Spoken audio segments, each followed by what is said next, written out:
Zealand and develops and leads this Catalytic Malaysia Drive initiative.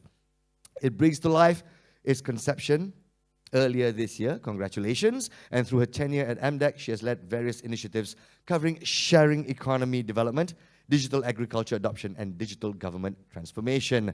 Ladies and gentlemen, let's welcome on stage Ms. Arifah Sharifuddin, Head of Malaysia Digital Nomad, MDEC.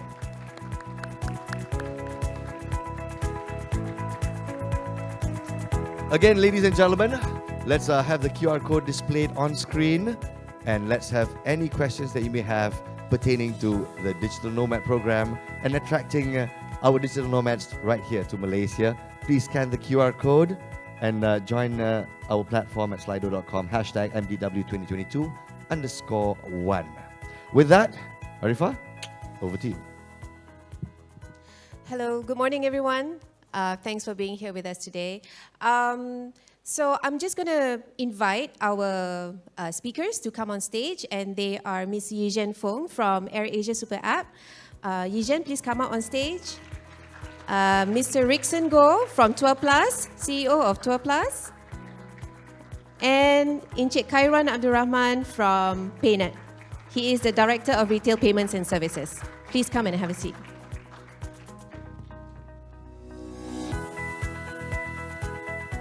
Okay. So how's everyone today? Good? Yes? Yes, very good day. Okay, all right. So we have about half an hour of our time on stage. So let's just get straight to the point. What I'm going to do is I'm going to talk a little bit about Rantau, what we are and what are we offering, the role that we're playing, and then I'm going to introduce all of you, and then we will proceed with the Q&A session. Okay? Right, so just a little bit of background about what Rantau is all about, sharing it with everybody here today. So Rantau is a Budget 2022 initiative. It is aimed at promoting mobility of digital professionals and boosting digital adoption here in Malaysia. So our goal is to provide contribution to the local economy of up to 4.8 billion ringgit by 2025. So that's our aim. And we actually launched this initiative in Penang last month. And so why are we doing this? So Malaysia is capitalizing on the digital nomad trend, like what Nas has just mentioned earlier. So there are 35 million of global digital nomad population, and this number is expected to be 1 billion by 2035. Our target audience for the Rantau program is digital nomads who are digital freelancers and remote workers in the IT and digital domains, earning US dollars 24,000 a year, so which is about $2,000 a month average income, and with active project contracts or employment contracts of above 3 months. So that's the basic guidelines and criteria that we are looking at. So what are our offering? What is Malaysia offering? So we all know that there are over 40 countries in the world that offers digital nomad visas. So in Malaysia, we are right now offering a digital nomad pass, which is quite compatible as compared to other available passes in the region or in the world. Our Nomad Pass will allow digital nomads who join Rantau to stay in Malaysia between 3 to 12 months, and it can be renewed for another 12 months. And the pass holder can bring in their spouse and child or children. The fee for digital nomad pass main holder is about 1,000 ringgit, so that's about 200 plus US dollars. And the fee for the dependents will be 500 ringgit. MDEC also curates various services to support the lifestyle of nomads. And we are working in partnership with local and global platforms, such as our partners here, AirAsia, Tourplus, and Paynet. Rantau is not just about bringing in digital nomads to come into our country, but we are also working on developing the supply of local digital services, as well as increasing the demand of digital services in adoption of digital, especially in the tourism, retail, and F&B sectors. So that's it in a gist, in about 1 minute plus of me talking. So Now let me introduce everybody to our panelists today. So I'd like to first introduce Ms. Yizhen Fung. So she is currently the Head of Strategic Partnership at AirAsia Super App of Capital Aberhart. And she has professionally served as advisors to 3 CEOs from various businesses across Asia Pacific.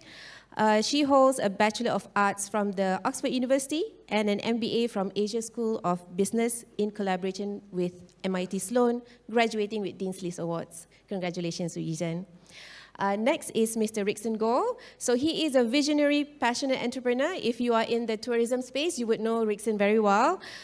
He is the founder and CEO of Tourplus, which up to date has raised over $1.4 million in funding from international VCs and investors. He has been recognized as one of Digerati 50 2020-21 by Digital News Asia. And currently he works with his 20 strong team members in Tourplus to grow the platform to be the next big thing in Southeast Asia. And finally, my friend over there, Encik Khairuan, who is the Director of Retail Payment and Services of Paynet. We've been working closely together ever since 2019 when we started doing the digital adoption for smallholder farmers. Encik Khairuan has more than 20 years of experience in payment industry, specializing in product solutions development and commercialization. So he is the key person behind the development and commercialization of JomPay, as well as Do It Now. So that's the short introduction of our panelists today. So let's start with our session. I'm going to be asking Ms. Yizhen first, because, you know, ladies first. And so to Yizhen, would you want to share with everyone here today what are AirAsia Super App offerings to digital nomads who are members of Rantau? Thank you so much, Arifah. Well, AirAsia Super App is pleased to announce a very special deal, exclusive only to foreign digital nomads who are Rantau pass holders, a special discount on our Super Plus subscription, which would offer unlimited free flights as well as free food deliveries for the duration of the subscription, which is about 12 months. So we think that the Super Plus subscription will be a great value add for the digital nomad lifestyle, enabling digital nomads to travel more, see more, and discover more, right? So digital nomads will be able to satisfy their travel wanderlust as well as their foodie cravings in discovering local fare using our Super Plus subscription. It is our hope that the Super Plus subscription will only be the start to the digital nomads' discovery of the wonderful attractions that Malaysia has to offer. And we would invite digital nomads to also explore the full travel product line that AirAsia Super App has to offer, including hotels, holiday packages, and even getting a ride to the airport. Thank you, Yizhen. What about any sharing of travel outlook for next year? And of course, does AirAsia have any knowledge about digital nomad traveling across the region? Any trends, etc., that you can share with everyone today? Sure. So if we look at how travel has unfolded today, right, we see very encouraging progress in terms of the return of travel in 2022. In fact, travel has returned with a big bang, with almost all the key ASEAN markets reopening in terms of travel restrictions. And with that, we have seen a huge increase in the demand for travel, right? In Q2 alone, AirAsia Super App recorded 10 million monthly active users on average, which has been the highest that we've ever recorded since COVID. That is testament to the strong level of demand that we have seen for travel today. In Q2 as well, we launched 159 international routes with very encouraging load factor across the board. Plenty more to come. From the supply side, if we look at airline capacity as an industry as a whole, right? Currently, a lot of airlines are ranging between 50 to 60% of their pre-COVID capacity in terms of plane availability. But we hope that the industry will return to full seat capacity by next year, which is good news for everyone because with more capacity, airline fares will reduce if nothing else happens to the oil prices by then. And that lower fares will only be good news to travelers as well as digital nomads. Yeah, so I guess everyone is looking forward to a lower airfares and more routes being opened up and no more delays or rescheduling of flights. Okay, next I will move to Rickson. So Rickson, would you want to share a little bit about Tourplus's role and what Tourplus has done in terms of the development of Rantau hubs? Sure, thank you. So Tourplus is a travel tech infrastructure company. So basically I set up the company in 2015, so about 7 years, and then 2 years in COVID. So we survived through the whole entire pandemic as a travel company. So on the road that working with MDEC and Rantau, what we're doing is to upskill the infrastructure of Malaysia digital landscape in the tourism sector. So for example, like in Langkawi, which is the tourism hub, right? So we find out a lot of accommodation provider, they're actually not really digitalizing their infra, right? So some of them don't have access to the booking engine, right? Booking.com, Agoda, etc. So what we're trying to do here is try to do the entire infrastructure upskilling, digitalization for their infrastructure, including like Wi-Fi speeds, the workspace environments to cater for the digital nomad. Because we know that digital nomad people are a high income group from all over the world, and they travel to Bali, travel to Thailand in the past recent years, and it's good news that we have digital nomad visas pass and also the Rantau program and to launch it, and that is quite optimistic and very good program to drive more high income net worth people to Malaysia and to travel within Malaysia, right? Langkawi is a start, there's a Penang, another state as well. So, but digital nomad because they have a high net worth income, they are expected to have high experience and kind of unique experience as well. So that is what we're trying to try to resolve it and to provide them a good quality of experience when they travel in Malaysia, not just travel but work in Malaysia, work from Malaysia. So that is the experience that we're trying to work with the local players like hotel, accommodation providers, hostel, Airbnbs, or even restaurants, tour operators. Also, this is where we're trying to educate them to onboard them into the digital infrastructure. So I think that is what we are trying to do here. Yeah. Would you want to share any new experiences that nomads can look forward to when they come to Langkawi? Yeah, sure. So I think within Langkawi at the time, right? So the one key thing of the tourists is the accommodation. So let's say that you stay at a 5-star hotel in Langkawi, it costs you about 1,000 to 2,000 ringgit a night. But if you are a digital nomad, you will probably stay here for 3 months, 6 months, up to 12 months. So to have that like 1,000 ringgit a night for a year is kind of like impossible for financial. So what we're trying to do here is we work with the accommodation provider to come out with a long-term rate, depend on the accommodation provider. So that if it can lower the benchmark for the digital nomad to stay for the 5-star, 4-star hotels for a long period of time without burning up their cash on their pocket, right? So there is first accommodation thing that we're trying to do, and we are working with MDEC to certify the hub, so make sure that all the accommodation providers have up to the standard of the digital nomad expectation. So a part of that, we also work with operators like mangrove trips, work with cable cars to give the digital nomad additional discount for them to enjoy during their stay in Langkawi or in other states, right? So of course there will be different kind of campaign that we're going to run during the whole entire year and next year as well. So there will be more to come. Okay, thank you, Rickson. Let's move on to the next panelist, Encik Khairuan. So Khairuan, could you briefly talk about the role that Paynet is playing in the Rantau as a cashless enabler? Thank you, Arifah. I keep on staring at the times there, like 11 minutes to go. We on track? Yeah, a lot of time left. So from Paynet's perspective, Paynet is is a company who provides the payment infrastructure for the country. So basically, like we have the banks and also the non-banks part of our ecosystem. So when I talk about the non-banks, we have like the big names like Big Pay, Touch and Go, and Boost, and a few others. Yeah.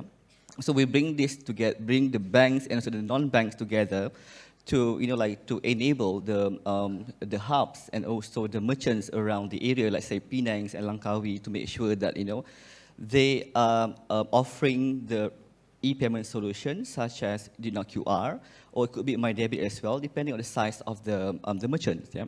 So that's one part of it. Then the second part is all about how can we encourage the nomad who arrive in Malaysia start using digital payment, e-payment. Yeah, so they don't have to get cash, to make purchases. Let's say they want to go to wash their clothes, then to the laundry shop they have to use cash, and they want to buy a cup of coffee, they don't have to use cash. So we have to make sure that they are aware that e-payment is available in Malaysia, not just in Penang and also just in Langkawi. Yep. So that is our overall role, basically, just to make sure that we reduce the cash acceptance in the country. Okay, thank you, Khairuan. Would you want to also share with the members of the audience today about the latest updates on cross-border e-payment facilities? I think before I go to cross-border, I'd like to add more points. When we talk about Penang, for example, that we launched a month ago, yeah. So as at today, after working closely with our participants, which are the banks and also the non-banks, yeah, we have onboarded up to like more than 80,000 merchants, or I would say traders in Penang's area, has accepting Do It Now QR. Yeah. So that's in Penang, and for Langkawi, we're going to launch in June, this weekend, right, in Langkawi. Yeah. So we already enable more than 80,000 businesses in Langkawi to ready for the Rantau program. And out of 80,000, we have about 1,007 of the businesses along Pantai Chenang. So that's a good news for the nomad when they arrive in Malaysia. Pantai Chenang is the most happening beach in Langkawi, and there's a lot of businesses there, and because one of the key reasons why nomads choose to come to a certain location is also based on activities that they can do when they finish work. So the fact that we have put together all these available digital services within areas which have a lot of activities, I think that would be a great attraction for Malaysia. So yeah, continue for the cross-border e-payments update. Yeah. Yeah. For the cross-border, we have enabled Thailand and also Indonesia, yeah, and coming soon going to be Singapore. Just to share a bit of experience, we collaborate with Public Bank being the first bank make cross-border available for their customers.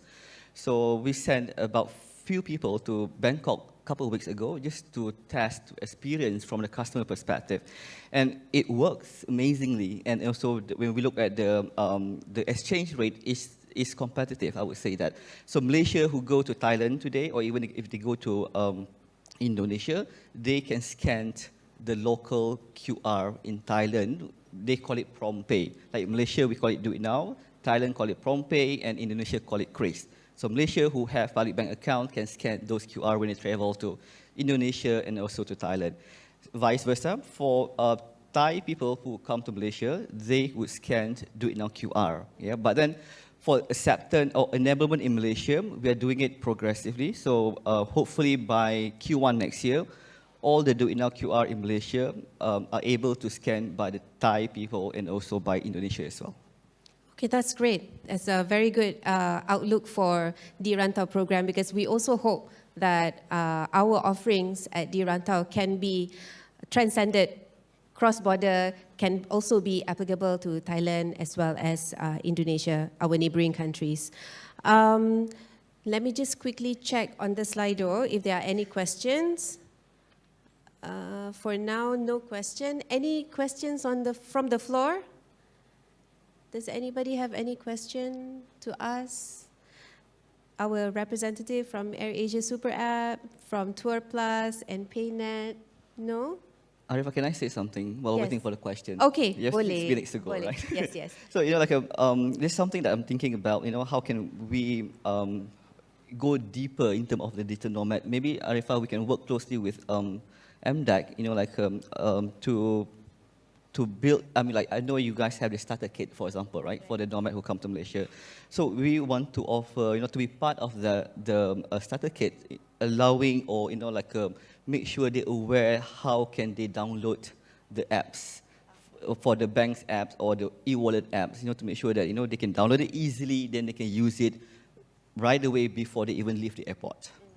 So that will be in the starter kit for Rantau members. So those who we have approved as Rantau members would be given a starter kit on what to do and as a guidance for them for Malaysia. There is a question that we received online. So it's asking about the e-visa portal immigration, which is down from the last 2 weeks. I have to apologize. I'm not authorized to answer questions relating to immigration-related questions, but we will definitely take this up to our friends in immigration department, and hopefully it will be resolved very soon. Question number 2, what kind of government support is available for Malaysian digital nomads?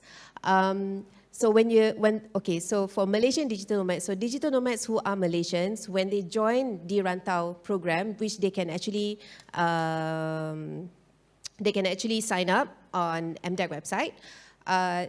Malaysian digital nomads are also accessible to all the services provided by our partners and also accessible to all the discount vouchers which are only accessible to Rantau members sahaja. And these vouchers and special services will be accessible via Rantau platform, which we will launch soon. So just keep an eye on for that. Yes, question? Question from Mr. Gopi. Supposed to type it in Slido, but I couldn't get it out. Anyway, my question is to Arifah. I know the digital nomad is a two-pronged strategy for tourism and talent, because talent is a key issue in this country, anywhere else. And I know MDEC's doing its part to address both. What are the plans for Rantau in terms of, I know we have just launched Penang, we're launching Langkawi this weekend. The short term, where are the other hubs going to be in this country? And and maybe even the timeline and the expected number of nomads, if that's possible. Okay, Gopi, thanks for that. Okay, so the locations that are selected for Rantau, we have selected Langkawi, Penang, and Kuala Lumpur as a phase 1. And then there will be 5 more locations to be announced in phase 2, covering Kuching, Kota Kinabalu, Ipoh, JB, and Melaka. So those will be rolled out next year. And these 8 locations are actually selected because they are locations which are frequently visited by digital nomads. So that is our first rollout. How many Rantau hubs that we are targeting at? Rantau hubs are accommodations which we, MDEC, branded as Rantau hubs, meaning accommodations which are nomad ready, meaning they can work, network, and live at Rantau hubs. So we are targeting 1,500 this year, 30,000 by 2025, and it will be made up of all kinds of accommodation types. So covering hotels, homestays, service apartments and residential properties. Yeah, I can top up from there. So this is where Tourplus come in. Yes. For certification for the hub. So we have an on-ground team in Langkawi, in Penang, in KL right now. So what we're trying to do here is to educate the accommodation providers. So if you are an accommodation provider, regardless if you are a star hotel, or whether it's 1 to 5-star hotel, or either you are an accommodation provider for Airbnb, homestays, registered or non-registered on MDEC platform, MDEC license is also eligible for the certification as a hub. So there is a lot of accommodation provider for example, in KL, especially on homestays, that is not visible for platforms like Booking.com or Agodas, and that is where digital nomad like to stay at, a house or places that is private and enjoy the sceneries and so on. So that is where I think the digital nomad can be enjoyed. And for the opportunity for the operators, tour operators, accommodation providers, they can attract more digital nomad by joining as digital Rantau certified hub. Yeah. So. Yes. Thank you, Rickson. Yizhen, do you want to add on to that? Yes, of course. So it's really exciting to hear the different cities that Rantau will be operational in from phase 2 onwards, right? I wanted to take this opportunity to also highlight the fact that, because AirAsia's flight coverage is very extensive, especially amongst all the cities nationwide, digital nomads get to enjoy, the benefits of working from one city, from Penang in 1 month, and then going all the way to Kuching or Kota Kinabalu the next, right? So what we observe is that the sweet spot in terms of traveling, right? 65% of digital nomads spend up to 3 months in a year just traveling alone. Now, if you compare that with the average full-time employee who gets like 20 days of paid leave, that's about 1 month off in general a year, right? So that's threefold the amount of traveling that digital nomads undertake. I would love to invite digital nomads to really see the diverse cities and attractions, cultural, natural, gastronomical, that Malaysia has to offer. So take advantage of all the offerings that AirAsia Super App has to offer. Thank you, Yizhen. Okay, so let's move on to questions. Actually, we have quite a fair bit. Next question, what is the qualifying criteria for digital nomad to come to Malaysia? So the basic qualifying criteria, you have to be a freelancer or remote worker. Your project contract or employment contract has to be active over 3 months. You must earn above $24,000 a year. And that's the basic requirement. And all other requirements can be found on our website, mdec.my/drantau. Next one, there are 2 questions about tax. No, 3. Okay, so first question, what are the tax incentives for digital nomads? For now, there are no tax incentives, sorry. How can a Malaysian company pay the digital nomads? Is tax applicable? Okay, so I am thinking that the question is about how can a Malaysian company subscribe to a service from a digital freelancer, which you can. You can actually subscribe or hire them as a freelancer. As a company, you need to pay withholding tax. That's just it. Because they are foreign talent, they are coming in, they are providing technical professional services, so withholding tax of 10% is applicable. And then not available for Redang resorts. Okay, for now, our location does not include Terengganu or Redang, but the moment that the nomads are here in Malaysia, they are more than welcome to actually go and visit and stay in Redang for 1 month and come back to their home base, whether it is Langkawi or Penang or in KL. It doesn't matter because you're already here for 12 months, right? So, and then last question, what are the benefits that digital nomads can enjoy while working in Malaysia? So, as I mentioned earlier, we have curated services that we provide for digital nomads. Currently, it covers transportation, retail F&B, cashless facilities, and as well as travel. There's air travel. There's also a ground travel partner of ours, EasyBook. And then there's, of course, the Rantau hubs, which are accommodations which are Nomad ready. You don't need to do any more research, because we do know that nomads spend quite a fair bit of time to research where they're going to live, where they're going to stay, and ask many questions in their community platforms. But with the value add that MDEC is providing, we have it all ready for them in our platform, the Rantau platform. So, okay. So I guess any other questions from the floor? If not, I will have to wrap up the session because I do have one more question, sorry. Yes, Nas. I'm an avid traveler as well. Not a digital nomad, but I was wondering, it's one thing to attract digital nomads here to Malaysia to stay 3-4 months and of course extend to 12 months. But as far as Malaysia is concerned, what are we doing to keep them here? Is MDEC working together with other ministries like Tourism Ministry in terms of content and such? Okay, we are of course leveraging our partners in the tourism industry.